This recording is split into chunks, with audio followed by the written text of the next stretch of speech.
Yo, yo, yo, what's good, YouTube? It's your boy, Make America Lit, and I'm back with a new video. And in today's video, episode 3 of Great Builds, you know what I'm saying? We're gonna be making one of my favorite builds, and I already have this build. I'm like a 94, almost a 95 overall. I need one more shooting badge for this dude, and my dude is maxed out, but hey man, this build, y'all gonna love this build. And this in my opinion is hands down the best lockdown build in NBA 2K20. So without further ado, let's just jump right into this build. So you're gonna make him a small forward. Handed don't matter, but I'm right-handed in real life, so I always go right-handed. My jersey number in real life was 25, as well as 13, but I always go 25. You feel me? Gotta throw that 25 on my back. Now the pie chart, you're gonna go all the way down to the bottom and go for the full defensive pie chart because this is a lockdown build. Any of these pie charts you can choose don't really matter. You can go balance, you can go speed and vertical, you can go strength and speed, but I normally go full speed because that's what matters the most. You're already gonna have a decent strength at like 70 something. I think your strength will be at like maybe like a 79 or something like that, depending on like attribute boost and +4 and everything like that. So you're gonna have a decent strength. You're gonna have a great vertical as well for catching those dunks and alley oops and contacts, and then you're gonna have a very high ass speed as well for a lockdown. Speed is the most important thing because it's gonna help you with recovery. It's gonna help you with sliding your feet and all of those things like that. So go ahead and select that speed pie chart. You can choose whichever one you want, but if you want the build that I made, you know what I'm saying, you're gonna want to go with that speed pie chart. Now let's get into it. Now pay attention because these actually matter. You're gonna want to if you want to make the build that I made, you're gonna want to set this up exactly how I have it set up. Now this is what I did for finishing. I only have one finishing badge, and I know lockdowns, everybody's gonna be like, yo, what the hell? But this is why I did this. Your close shot is not gonna really matter because you're not gonna really be taking close shots. Sure, you can put that up, but nah. This is going to be the lockdown that's going to space the floor a little bit, okay? So you're going to put your driving layup to a 62 so you could at least hit some layups. I know that's trash, it's whatever. If you want to put those points somewhere else, you can. But I put it towards my driving layup. You're going to max out your driving dunk at 87. Why? Because you're going to want to make sure that you can not only dunk the ball, finish at the rim strong, but 84 is what you need to get contact dunks. 85 is what you need for max contact dunks. I guess you could always, put your driving layup up like two more points, but I don't think it's gonna make a difference. So I went as max driving as I can, driving layup to a 62.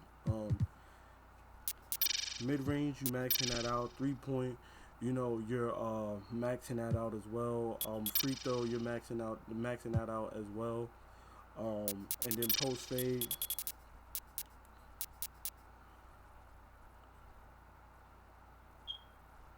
Post fade is, I believe, 53. Actually, no, you could max that out. It's gonna drop though, but we're not even really concerned about that. And the reason why you're putting your shooting up is because you want to be able to space the floor. There's nothing worse than having a build that just can't shoot. People are gonna sag off on you, and if you have like a 7-3 paint beast, a 7-1 glass lock or whatever, rim protecting big, just sitting in the damn paint clogging up the lane, you're not going to just be able to run and post to him every time. He's going to get contacts, he's going to get blocks, he's going to get contest on you. It's just not going to work. So you want to be able to space the floor. The 53 ball, yeah, is kind of ugly, but with 4 shooting badges, if you throw corner specialists on, if depending on what badges you run, if you can get away with bronze quick draw and you throw like gold corner specialist on silver corner specialist or like a bronze catch and shoot, you could be a very, very reliable shooter in the corner, mid in the corner 3. But yeah, then you also got a 70. As long as you got a 70 or better free throw. Now this is another one of those things where people would be like, oh, well, I will put that down. Yeah, you can put that down, but then you're gonna lose the shooting badges, and you want the shooting badges. Okay, that's the reason why I put everything maxed out the way I maxed it out. Now with the playmaking, you only want to put this up. Now you can only go up to a 67 ball handle, which sucks. You're not going to be able to get the pro dribble moves until you hit a 70, so that hurts a little bit. No matter what you do with this build, you're gonna have to wait until you hit at the very least 96 overall, I believe, or 97 overall, in order to get the pro dribble moves. But with a build like this that's locked down, in the way that I play personally, I'm not going to really be dropping below a 97 because I'm not going to be losing like that with this build. This build is a tank, a powerhouse. You're not going to really be dropping overall like that, I promise you, if you're playing with decent players. And you can really carry with this build as well because it's so versatile. Pass accuracy, we're going to put that at a 72, and then we're going to leave post moves because you're not going to really be posting up with this build. We don't give a damn about posting up. You want a 72 pass accuracy because, one, you want the ball handle maxed out, obviously, because you want to be able to dribble the ball, and you want to be able to pass the ball. You don't want to be a turnover machine, and you care more about passing the ball. You're going to be passing the ball more than you're going to be posting up, so that's why I didn't touch the post moves. I literally just put pass accuracy up to a 70, ball handle up to a 67, just so I can get goal quick first step. Now, if you want and you want to max it out and get, an extra couple badges or whatever like that, you can do that and sacrifice your defensive badges, but me personally, I had like my badges and everything that I had in mind what I wanted to do. I wanted as many shooting badges. I didn't care about finishing as long as I could dunk or lay the ball up. And as long as I could get quick first step, that's the only thing that really mattered with that. And then finally the defense, we're just maxing everything out. We just everything getting maxed out. But I believe I moved the offensive rebound to 90, and then I maxed out my defensive because you're gonna want to make sure you get that defensive rebound versus that offensive rebound.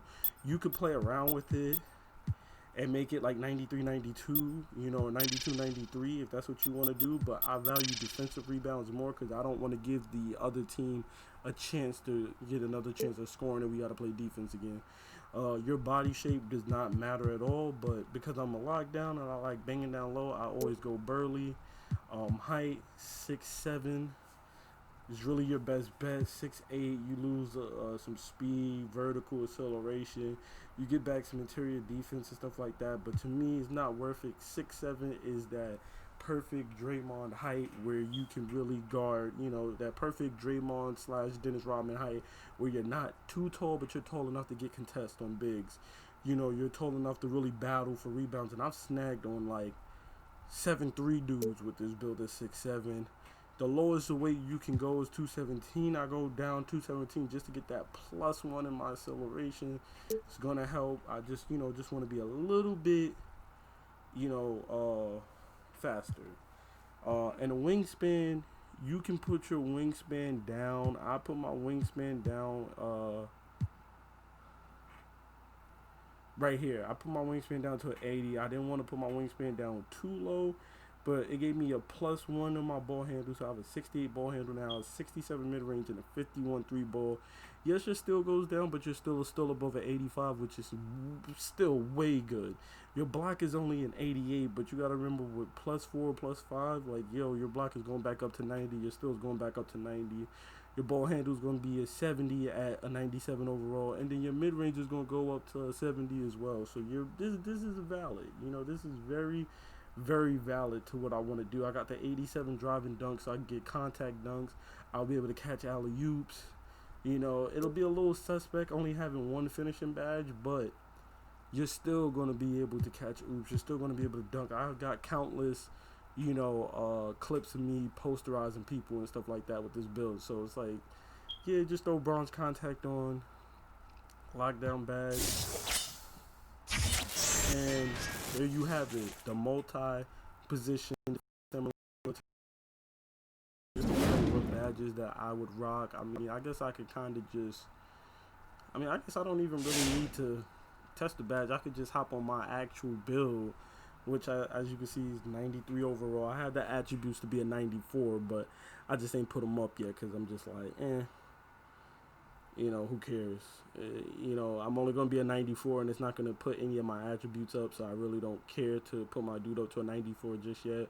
But then when I do get the attributes, I'll definitely throw them up to a 95 instantly. Get to working on that 97 so I can get them pro dribble moves that I so desperately want. So my dude can, dribble a little bit better. I'm tired of this slow, terrible slow behind the back that almost gets me ripped every single time I do it. So here you go. I'll show you guys 93 overall, yada yada yada.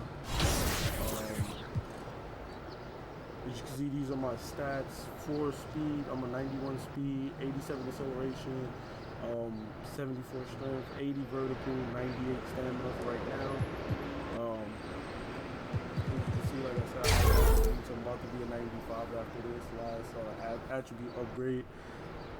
Don't really care to put that on just yet. My one finishing badge is on contact finisher. I was using Slithery for a little bit.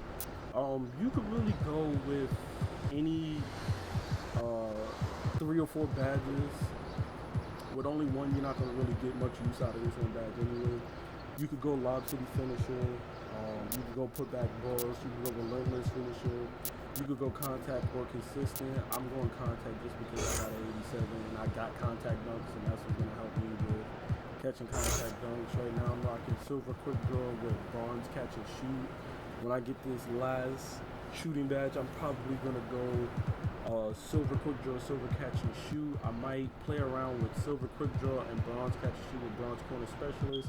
And then I might also play around with bringing my quick draw down to bronze and seeing if I can shoot like that, and maybe putting silver catch and shoot with bronze corner specialist. But I'm going to play around with it.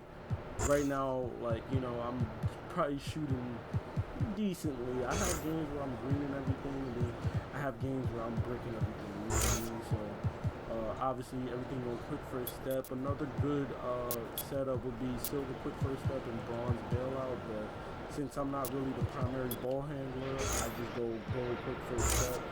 And these are my defensive badges. Hall of Fame clamps, Hall of Fame intimidator, which I recently just put on. Hall of Fame interceptor is a must, so I get all my steals. Hall of Fame pick dodger only because I've been playing a lot of Pro-Am with my friends, and you know, when I do get on here, Pro-Am, people love hitting me with screens. Nobody wants to ISO against me. They don't, you know, they try to ISO, you clamp them up 2 possessions in a row, and then they just spam Hall of Fame brick wall screens. So I just run Hall of Fame pick dodger. I probably wouldn't be running this if I'm playing rec or by myself. I would probably put this on like Tireless Defender, Pogo Stick, you know, Heart Crusher or Off Ball Pest or something like that. Like, I would put this on something else, but I wouldn't just run Hall of Fame pick dodger, that's for certain. And my badges change as well. If I'm playing part and I'm playing big man as small forward, I would throw some badge points in like post move lockdown and moving truck, so I could, like, you know, if I get posted up, I'm not gonna get baby. But usually if I'm at small forward and, you know, we're just playing rec or something like that, then, you know, pickpocket or, you know, Tireless Defender, Pogo Stick or whatever like that. You know, you can run any of those things or whatever like that. But for the sake of, you know, for the sake of this game, we'll pretend like I'm running in Pro-Am right now. This is my setup. Bronze chase down just to get the chase down block animation. Rebound chaser just to get the tip rebound animations as well. Tip the ball to yourself. You know, the snag animations. I already have a 95 rebound, so I'm already snagging regardless. Silver Tireless Defender to just, you know, hold down that stamina so you're not using too much stamina. You know, when you reaching and stuff like that, playing the passing lanes. Silver Pogo Stick so I can jump, you know, just quickly. So usually Pogo Stick helps me in a situation where I'm trying to play help defense for somebody, and I'll jump, and then they'll jump right after I jump, and maybe the defender is pump faking. So I already jump before they even pump fake. Then my teammate jumps on the pump fake. So now with Pogo Stick, I'm able to jump again already with Silver Pogo Stick, where I can get that block now. With that 88 block in this gold rim protector or possibly Hall of Fame rim protector, I'll be ready to jump again, you know. So Pogo Stick at the minimum of silver. If you're not going to rock Pogo Stick and at least silver, don't even bother. Silver brick wall, yeah, I like setting screens, but this is more so when I'm playing defense and I'm riding the person's body, I'm bumping them, I'm getting those animations. This is going to destroy their stamina. You don't even need gold or Hall of Fame. Just silver alone is enough to make that mug. It's enough to make that mug. It's enough to make that mug stop dribbling. That's all I'm gonna say. I ain't even doing. You know what I mean? But yo, silver brick wall. You bump them once or twice, they're gonna pick that dribble up and they're gonna stop dribbling. I promise you. I promise you. Intimidator and Clamps, Interceptor, those badges speak for themselves. They're already like 3 of the best badges, and then Rim Protector, of course. And that's pretty much my badge setup, man. That's what I would run. Hopefully this video helped you. If you're thinking about making a lockdown build, I'll promise you this is hands down the best defensive build in the game. Like this build right here, and it's crazy because it's kind of a rare build. I yet to run into somebody else with this build, you know. I've seen this build like maybe twice so far this year, and like once in Park, but I haven't really been seeing this build. This helps you guys in making a lockdown build or just making another great